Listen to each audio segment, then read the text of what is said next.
You're listening to Soap Dirt, the latest in television entertainment news. Hey, Bold and Beautiful fans.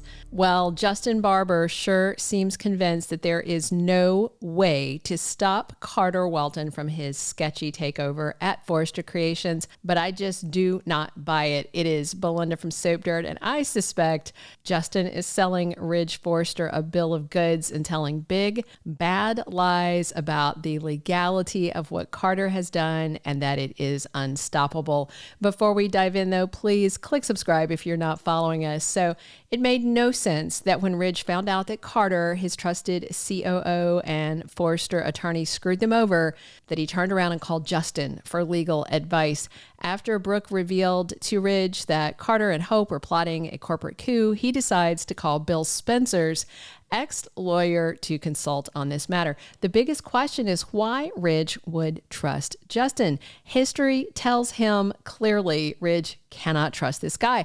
Let's be clear. Justin has never liked the Forresters. None of them. And that goes for some of their wives as well. For instance, when Steffi made a tribute video for Brooke many years ago, Justin tampered with it and included some video showing off Brooke's tryst with Hope's boyfriend, Oliver. Remember that masked party, misidentification, doing it with a young man thing? That was, to hurt Brooke, but mostly Ridge.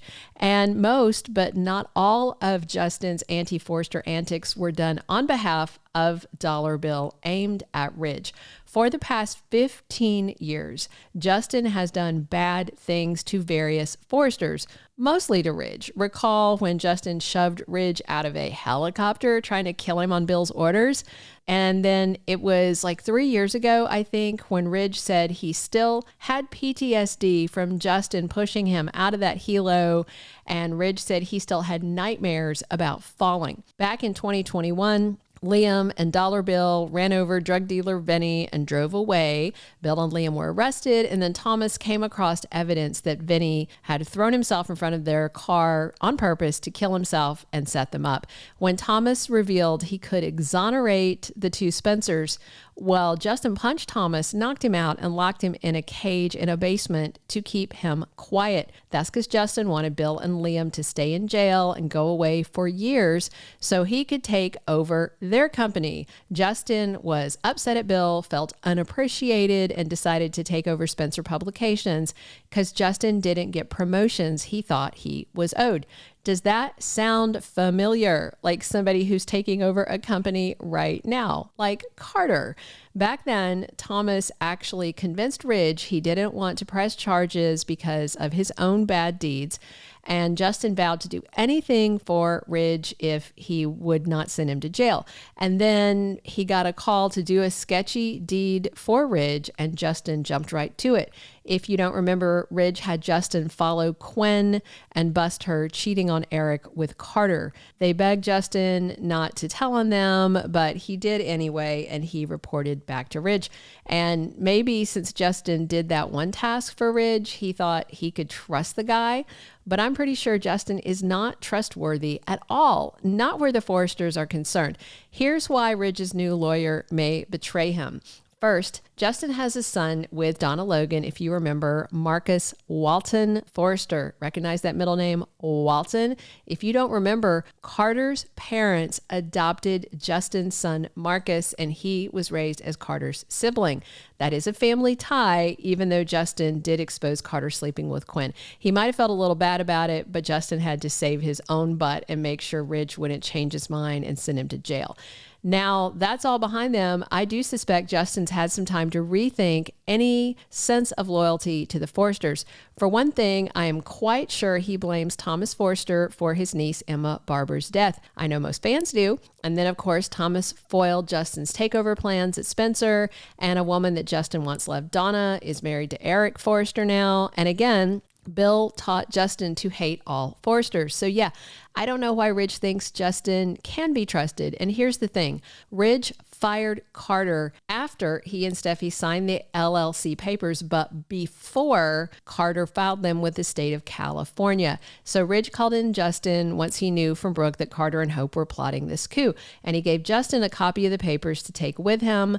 The sleazy lawyer told Ridge he needed to consult a colleague. I think Justin did not consult a colleague. I suspect he contacted Carter Walton and played let's make a deal. Here's why. Justin is on the outs with Bill Spencer because he said the night that Tom Starr died at Il Giardino that he was still trying to get back in Bill's good graces.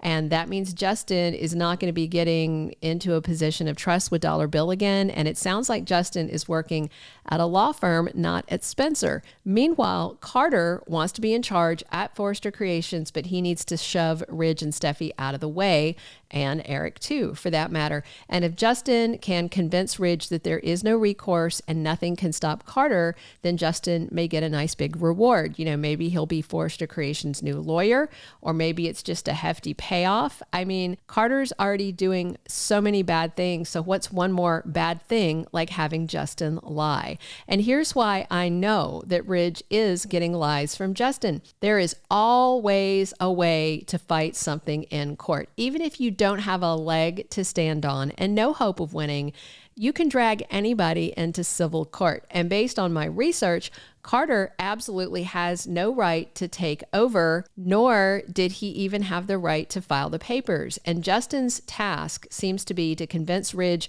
and the other Forresters to give up and just let Carter have his way. Here's the thing. Even though Ridge and Steffi did sign the papers, Carter didn't file them in time. If he had run straight to the courthouse right after they signed them and Carter filed them, then yes, the LLC would be valid and he'd be the manager and could try and take control from Steffi and Ridge.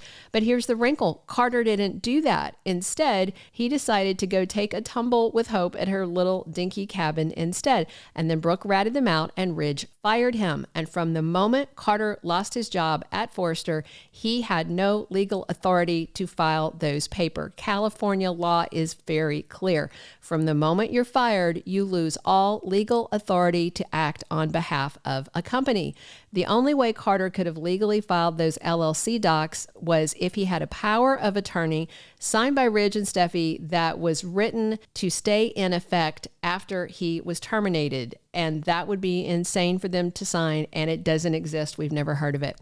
There are plenty more legalities I could go into. There are actually 4 different grounds for a defense that Justin could file on behalf of Ridge, Steffi, and Eric as the majority owners to get Carter's LLC papers tossed out. Instead, Justin is lying, and Ridge is a fool for letting him get away with it. Just like he and Steffi were fools to sign those papers when they saw Carter's name there as the LLC manager. And what's crazy is Ridge and Steffi learned a quick lesson that you should question everything and understand legal docs before you sign them. But they haven't stopped to apply that lesson to these conversations with Justin. They do not understand the legalities and are trusting the sketchiest lawyer in the history of B&B. And the more episodes I see with Carter and Ridge arguing and Justin standing there like Carter's hype man telling Ridge there's no way to stop it or fix it, the more certain I become. The law is on the Forrester sides. The question is, did the bold writers do their homework? I hope so.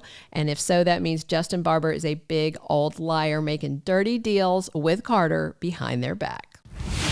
Thank you for being a loyal listener. Follow us wherever you get your podcast, because you don't want to miss the next episode. Soap Dirt is on all the major podcast platforms, including Apple Podcast, Spotify, iHeartRadio, and more.